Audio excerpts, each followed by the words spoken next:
Let me talk a bit about some more anime that I'm watching in winter 2025.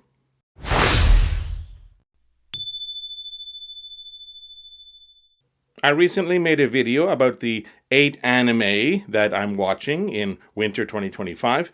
Well, I goofed on one hand and I expanded my watch list on the other hand. First, my goof. In Japan, Netflix carries a lot of the Japanese anime, of course, but others can be found on the Japanese versions of Amazon Prime and Disney Plus and other streaming services over here.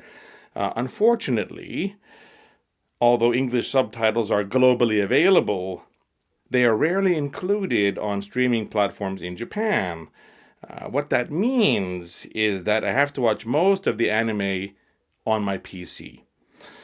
Because of this, I often forget to mention the few anime that I find on Netflix that actually have the English subtitles. My bad.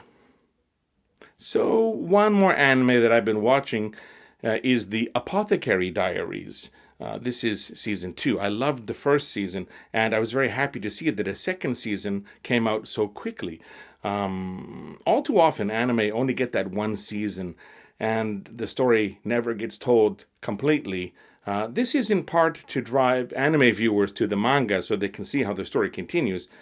But I guess if Netflix is involved, there's a greater chance of the anime becoming ongoing as long as the source material is available.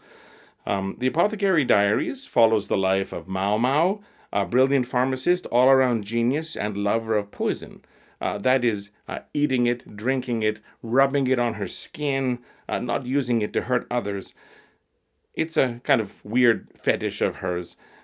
Kidnapped and made into a poison taster and attendant to one of the courtesans of the emperor, Mao Mao became a very reliable go-to person for all sorts of intrigue. There are also aspects of her mysterious family background and the secret backgrounds of another character who might become a romantic interest of Mao Mao's. Part Sherlock Holmes, part period drama. This anime is a must-see. That brings my actual total of anime that I'm following to 9, not 8. But, as I suspected, I did start watching a few more anime. Magic Maker, How to Make Magic in Another World. This is an isekai about a Japanese man who really wanted to use magic, chasing superstitions and educating himself on everything magic related. He followed one potential avenue to become a magic user, remaining a virgin until he was 30. Sadly, when the big day came, the magic did not. Overcome by disappointment, our hero died from a heart attack and was reborn in a new world as a baby, with all of his maturity, knowledge, and experience as an adult in Japan still intact. Unfortunately, while this new world had monsters and fairies, it did not seem to have magic. This did not deter him, though, and he observed the world and eventually found sources of magic, and through trial and error and a lot of experimentation, developed ways to cast spells. I binged the available 7 episodes in a couple of hours and was very impressed.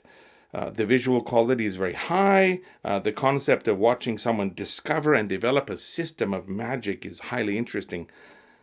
Witness the birth of a world of high fantasy as this pioneer sets all of the rules for future magicians and sorcerers to follow. This world is being changed from sword to sword and sorcery. But there is one more anime that I added. Flower and Asura is a slice-of-life anime that I was missing in my watch list this season. I was drawn to the synopsis I read online, but hadn't given it a look. I'm very happy that I did. In this anime, we follow the life of a rather shy girl who grew up in a small community on an island. There were few children, so she never had any friends of her own age. As a young girl, she was blown away while watching a TV program with an acting prodigy, a girl around her age, who was reciting a poem extremely dramatically. And she wanted to do the same thing. With her mother's help and the support of her community, she developed her skills as a speaker and performer of poems and stories. The island set up events where she could entertain people with her recitation, especially the little kids on the island who were growing up around her. She's like the big sister to all of them. By chance, a high school girl from the mainland was visiting her island and heard one of these performances. This girl was in the broadcasting club in her high school, and as luck would have it, that would be the same high school our main character was to attend in the following year. The girl visiting the island set her sights on our main character and wanted to recruit her to join this broadcasting club. This anime is beautiful. It looks amazing, especially the scenes where listeners are swept away by the imagery of the poems and recitations. They're transported almost magically into their imaginations as they hear the words. The voice acting, of course, is top-notch, and the main girl is performed by the same voice actress who performs Mao Mao from the Apothecary Diaries, which I mentioned earlier.